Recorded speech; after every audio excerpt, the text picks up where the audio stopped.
Please clap.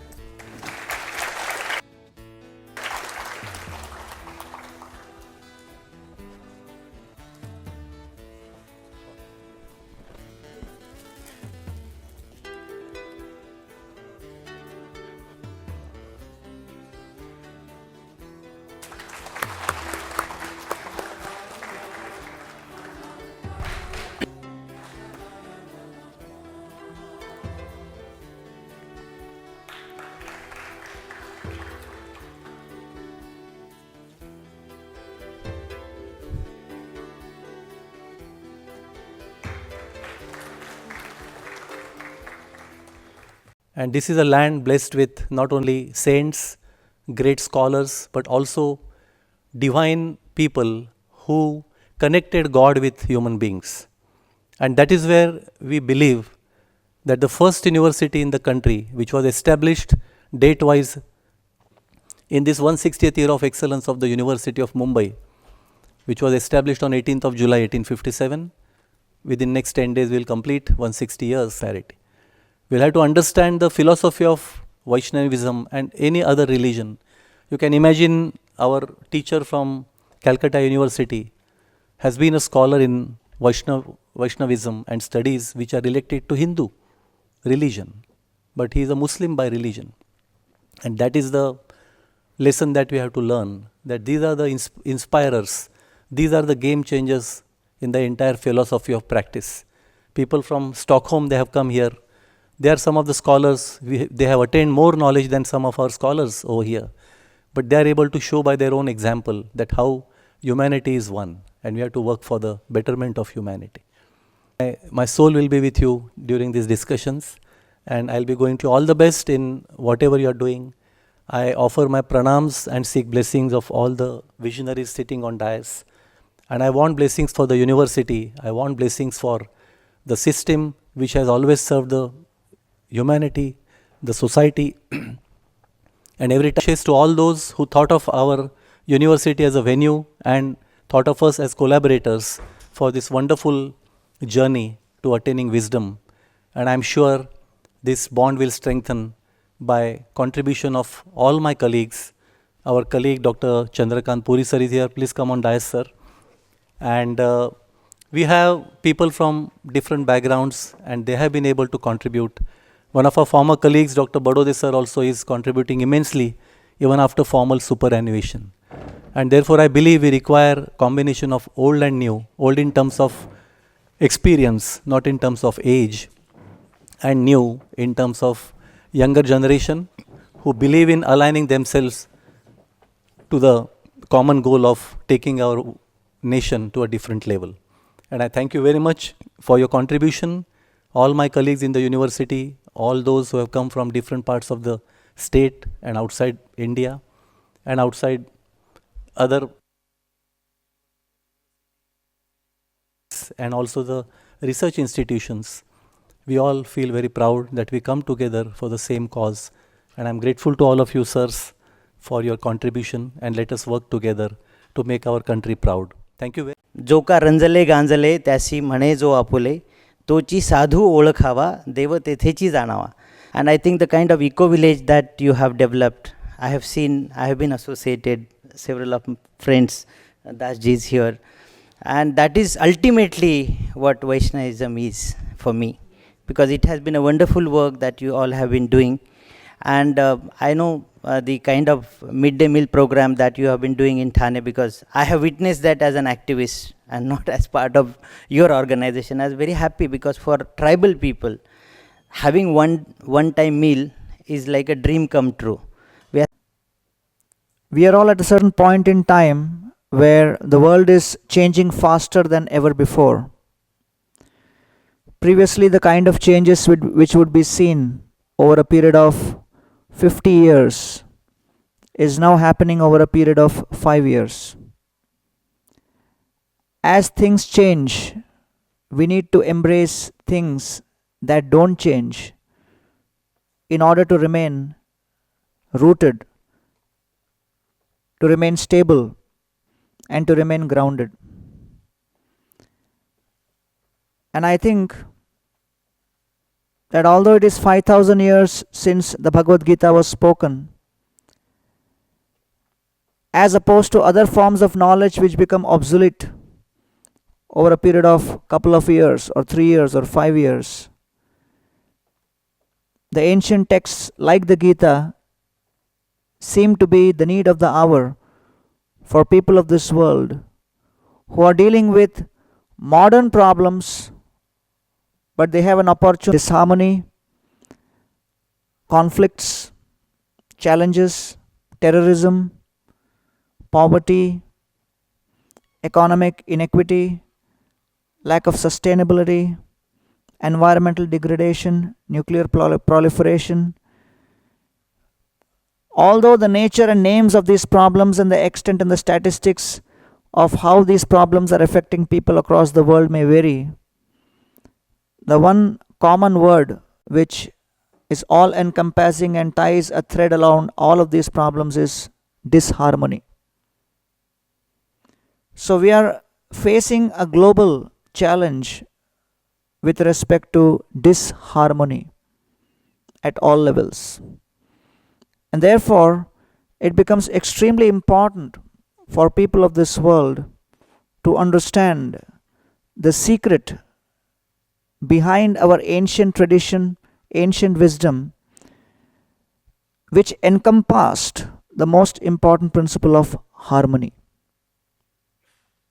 And therefore, when we speak about harmony, then practically all of these different traditions, religions are offering various paths towards the harmony, various destinations and various experiences, knowing that the current situation is that of disharmony. I am dissatisfied at dealing with only one thing: how each individual can cope with the disharmony he is experiencing with respect to his interaction with nature, with respect to interaction with other people.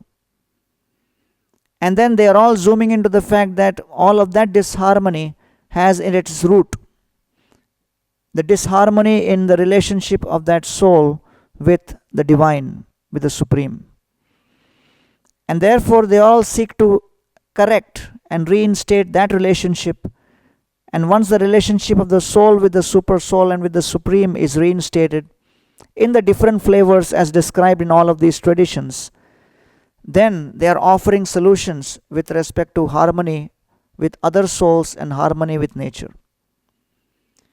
And so once we establish that relationship with the supreme, then automatically these two relationships are automatically taken care.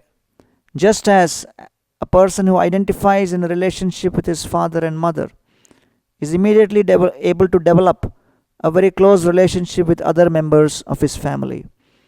And so therefore in our ancient tradition we have this concept of Udara Charitanam tu Vasudhaiva Kutumbakam.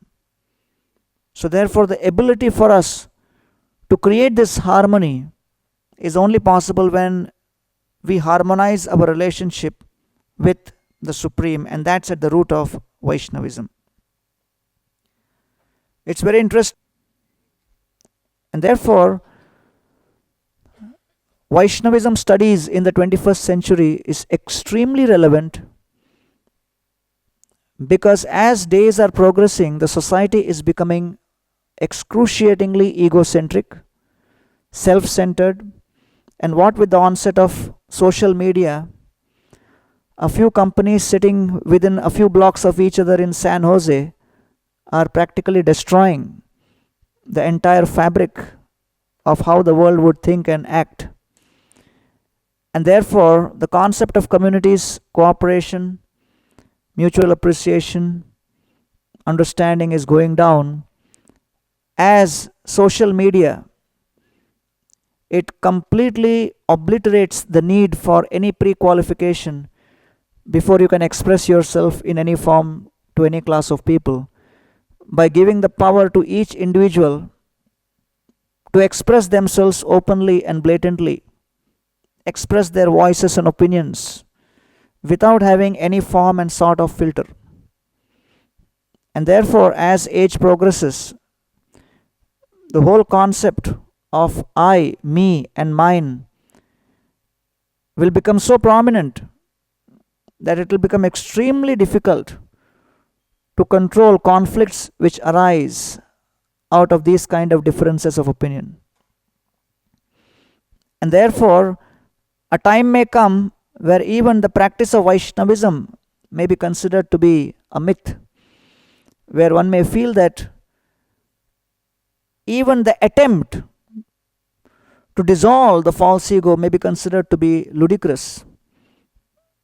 And therefore, unless the group of scholarly Vaishnavas come together and tackle this very important dimension of how to take the lofty ideals of the Vaishnava philosophy, which speak about submitting to the will of the Supreme who cannot be seen and whose opinions were voiced millions of years ago, encoded in some scriptures.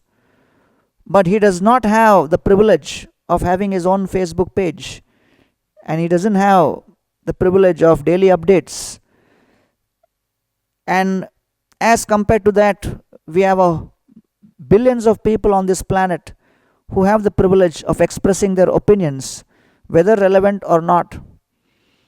And then as this dichotomy goes on increasing, we would need more and more people to represent that voice in a way which is relevant, experienced, and assimilated by majority of the people who are unaware of the principles which were spoken about Vishnu or spoken by Vishnu and his expectations with respect to how harmony can be created within society.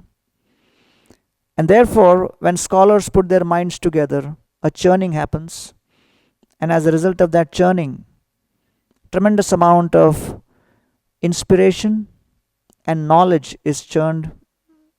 And in due course of time, when that knowledge turns into application, it's going to really create a revolution.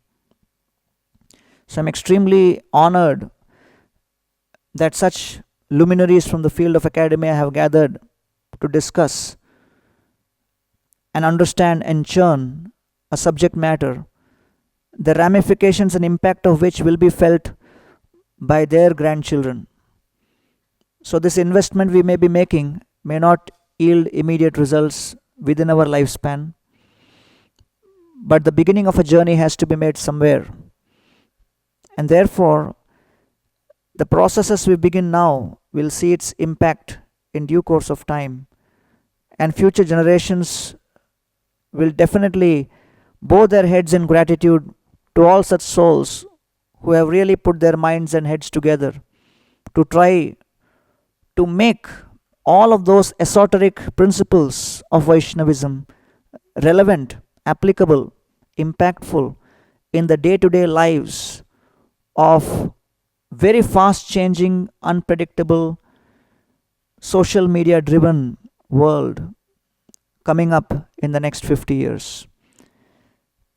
So we hope and pray that this partnership with Mumbai University continues, and we would also be very honored to partner with all such like-minded individuals and souls across the globe, because the names may be different, countries may be different, races may be different, but ultimately, when the disease hits any part of the world, the research begins across the globe as far as finding the drug for that particular disease is concerned.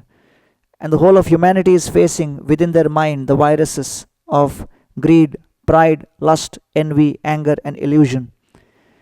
And in the history of creation, practically speaking, there has been only one kind of drug which has been found as a solution to all of these subtle impurities, and that is reconnecting the relationship of the soul with the divine. And we are all on that path, and we hope that we will work together for a society which will be filled with peace and harmony and ultimate all-round health care for each and every individual as envisaged by the WHO. Buddha left his palace to search for peace, And we Buddhus here search for palaces to find peace.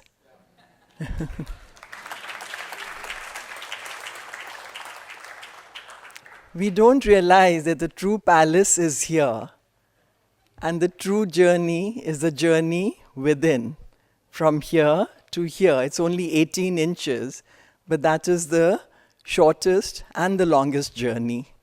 And that journey begins here today with Gaurang Prabhuji starting the Bhaktivedanta Vidyapith Research Center. We have so many scholars here, they are already enlightened, and for them this journey must have already started years ago.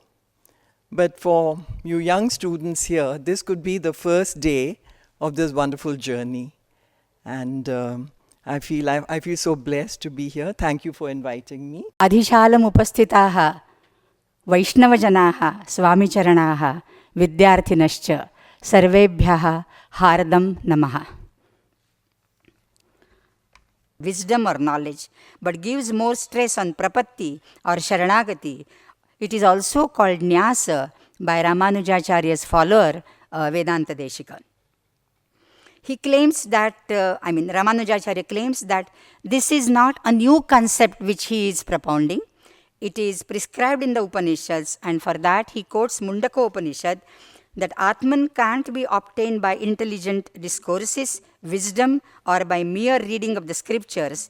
Atman is obtained by one who is chosen by the Supreme as the deserving candidate. Nayamatma pravachanena labhyah na medhaya na bahunashrutena yame vaisha vrunute tena labhyah tasya yamatma vivrunute tanum swam. The concept of grace of God plays a very important role in Vaishnavism. If the Lord selects one, entire responsibility of his welfare lies with the Lord. To be chosen by the Lord is the highest honor for a devotee, and that is possible by devotion alone. In his Shri Bhashyam, he writes that a lovable devotee is chosen. Priyataro eva hi varaniyo bhavati. Thus, a devotee has to propitiate the Lord with humility and servitude and be lovable or dear to the God, so that the God would shoulder all his burden like a cat taking responsibility of the kitten. This is the Marjara Bhakti. Now again, there are 6 factors in this Sharanagati. Anukulyasya sankalpaha pratikulasya varjanam rakshishyati iti vishwasaha goptrutva varanam tatha atmanikshepa karpanye shadvidha Sharanagatihi. We have various Vaishnava traditions developing in the north and the south of India. Vaishnavism is, as we heard before in the brilliant lecture about Ramanuja and the Sri Sampradaya, there are several traditions of Vaishnavism. In South India we had the Vaikhanasa tradition, which is very much Vedic and ritualistic in many ways. It has its own theology of Vaishnavism, and they are often the Vaikhanasa Brahmins are still very active in the Ramanuja Sampradaya, and often are the priests, the official priests of the Ramanuja temples. Pancharatra is another tradition. The word Pancharatra, Pancha is 5, of course, Ratra, nights, but the real meaning is a little bit obscure. But the Pancharatra is a South Indian tradition where the conception of the vyuhas, of the various aspects of Vishnu, as we heard, like Sankarshan, Pradyumna, Aniruddha, and Vasudeva, were developed and are very, very prominent. Then we have the Bhagavata tradition. The Bhagavata tradition is, we don't really know exactly how old it is. Of course, the Bhagavata Purana is a Bhagavata text, and is a text that integrates various Vaishnava tradition. There is the theology of the Vyuhas in the Bhagavata Purana. There is Vritra, the story of Indra killing the demon, the Asura, Vitrasura, and so on. But we do have a proof of the ancient history of the Bhagavata. Gambhir Singh did another important task. He ordered to worship Lord Sri Jagannath along with Sri Krishna. And this is how Sri Jagannath worship started in Manipur. And this is typical Manipuri deity of Jagannath. You can see the deity has some similarities with Puri and some dissimilarities as well. Ratha Jatra also started.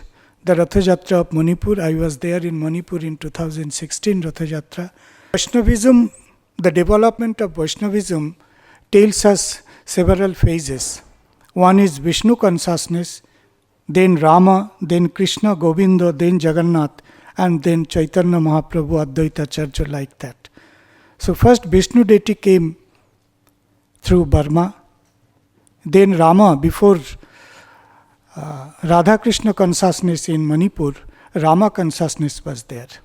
After that, Govinda, Rama, Krishna, Radha Krishna started worshipping, and then Jagannath. Along with Jagannath and Radha Govinda, Chaitanya Mahaprabhu, Advaita Acharya, they are also worshipped.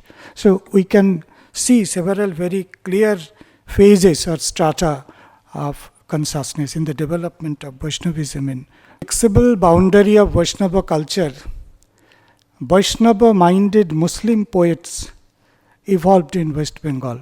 West Bengal and Bangladesh, because Bangladesh was separated in 1971. Without giving to any name and any reference, I would like to say something. What is the bridge between Vaishnavism and Islam from the point of comparative religion? And how we can make a bridge between Islam and Vedanta, Vedic concept right now. One point is very clear, that both Vaishnavism and Islam speak of one God. Sarva dharmana parityajya mam ekam sharanam braja. That is one. Ashhadu an la ilaha illallah. One God. Second is, what is the position of a devotee? Both Islam and Vaishnavism says, we are the servant of Lord. There is no doubt. So philosophically, Islam and Vaishnavism, they are really very close together. In research, we are much concerned about knowledge. Yes, knowledge is the first step. But Gita taught us, Sreyo hi jnanam abhyasaj jnana dhyanam vishishyate. We have to go for dhyan. After attaining knowledge, we have to go for dhyan. Dhyanat karma phalat tyaga, tyagat shanti anantaram. So Gita, the knowledge of Bhagavad Gita has a distinct point of destination, that is peace, that is shanti. So how we can bring about peace in our life? There are sociological model, political model, economic model, etc., etc. But one point we have to consider, that until and unless we have a very strong union between my soul and the Supreme Soul, all the effort of integration will be a show for media. In Indian, not only in Indian context, but in the entire globe, we are trying to bring about integration. But how we can bring, if I am not integrated with my Lord whom I believe, I can't bring any integration. This is hard reality. In order to escape from this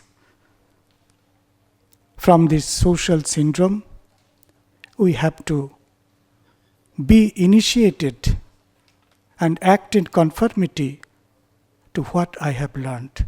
That is the basic knowledge of Vaishnavism. I offer my salutation to all who believe in the paths of Vaishnavism, and I also offer my respect and reverence to all who are present over today. With these few words, I must pronounce वाञ्छाकल्पतरुभ्यश्च कृपासिन्धुभ्य एव च पतितानां पावनेभ्य वैष्णवेभ्यो नमो नमः. Namaskar. The title of my paper is Family Relations with Special Reference to the Bhagavata Purana. Bhagavata Purana is regarded as an apex scripture equivalent to the Vedas as per the Vaishnava tradition. In the 5th book of the Purana also throws light on the father-son relation, wherein Ajamila on his deathbed desired to have the last glimpse of his son named Narayan. Father-son relation is not restricted to mundane temporal pleasures. It plays an important role in the realm of enlightenment. Rishabhadeva gives a discourse to his sons regarding giving up worldly temporal pleasures in search of beatitude. Here, the father serves as a guiding light for spiritual upliftment of his children. The onslaught of the Kali Yuga. For the Bhagavata Purana, strained family relations are the parameters to understand the evil effects of Kali Yuga. Here, women rule the house, their brother are the counselors, people sell their daughters out of greed, and there are frequent quarrels between husband and wife. These are the signs of Kali Yuga. When one comes across such families, one should regard them as evil effects of Kali Yuga. Then you see family relations, an allegory. Bhakti, here bhakti, that is devotion, is regarded as a mother. She is a young mother who has 2 sons, namely Gyan and Vairagya, decaying due to old age. Bhakti has also attained old age but became young after being rejuvenated by hearing the praises of Hari at Vrindavan. However, nothing could be done for her children. Narada recited the glory of Lord and could resurrect them to a certain extent. But it is only on listening to Bhagavata Jnana Yajna they regain their strength.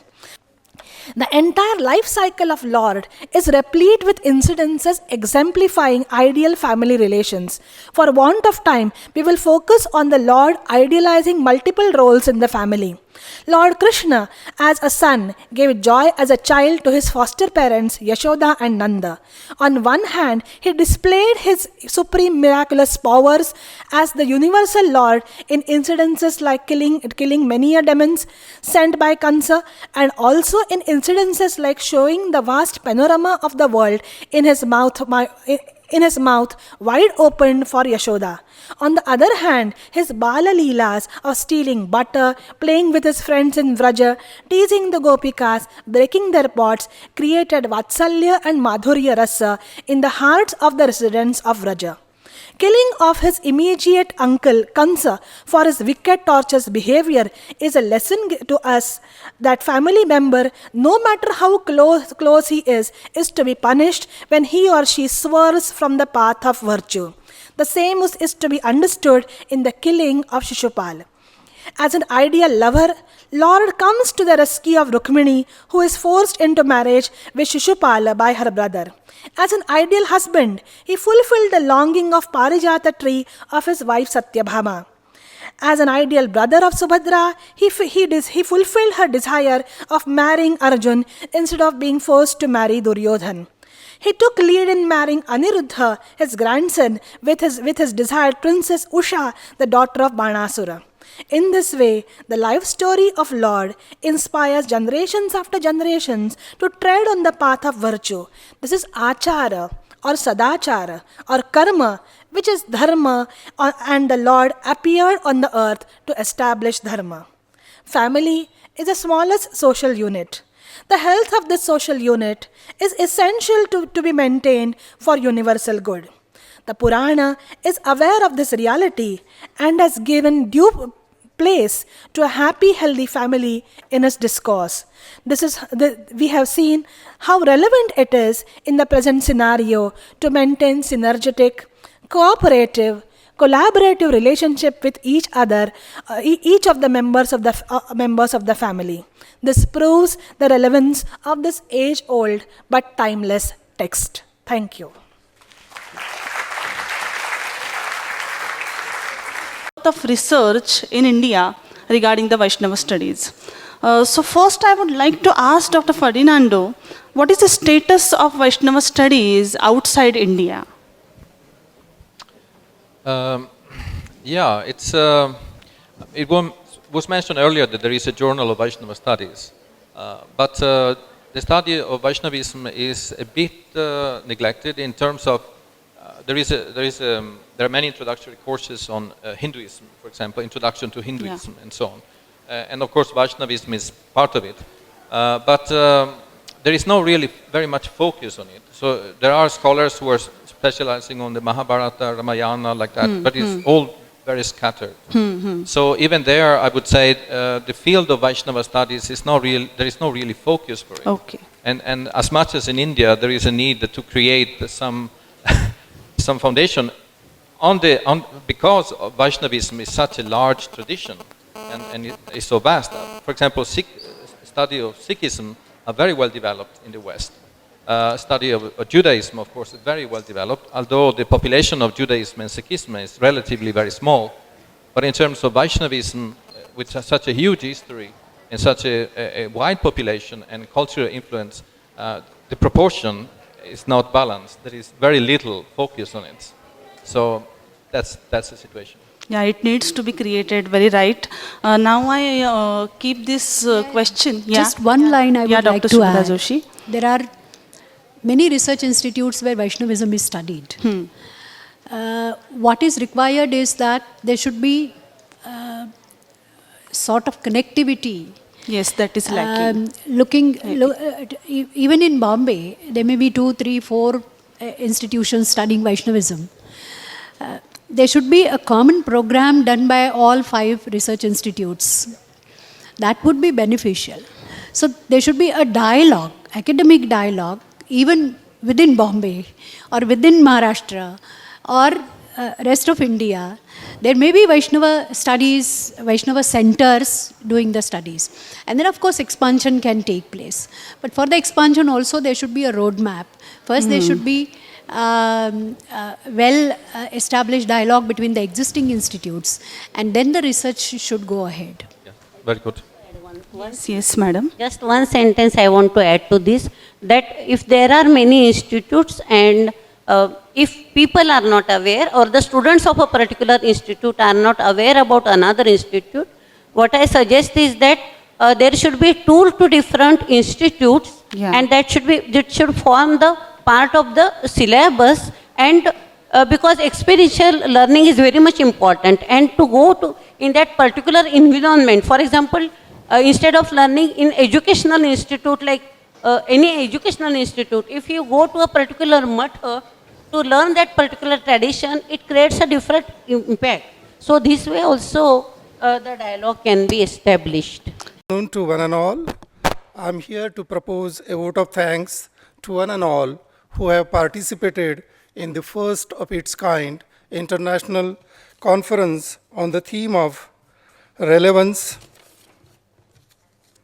role and resurgence of Vaishnavism studies in 21st century. First and foremost, I would like to thank our Honorable Vice Chancellor, Professor Sanjay Deshmukh, for stealing some time for and participating in the conference and delivering inaugural address, encouraging us to go ahead with the issue, and I'm sure that his encouragement and his ideas will prevail in the research center that is going to be very soon a vibrant place full with activities where the new ideas about Vaishnavism will be generated, interpreted, and circulated in order to improve the texture of common people across the globe. Then I would like, thanks are also due to the various guests. Let me begin with His Grace Gaurang Prabhuji for 2 reasons: creating such a vibrant platform for exchange of ideas in a new area, and for encouraging with his ideas about Vaishnavism in his inaugural speech. I would also like to thank Dr. Satish Moth, Maya Shahani, Professor Gauri Mahulkar, Professor Fernando Sardilla, providing international dimension to the today's activity, Dr. Ruby Sain, Dr. Makbul Islam, Professor Madhvi Narsale, Dr. Shakuntala Gaude, Professor Kala Acharya, Professor Shubhada Joshi, for providing us very insightful discourses through their chosen topics on the theme of Vaishnavism. I would also like to thank to Dr. Snehal Donde and Dr. Sumant Rudra, Principal Oswal College and Director of BVRC, respectively, for their ceaseless efforts in making the thing happen the way we wanted it to happen. Thank you very much for that.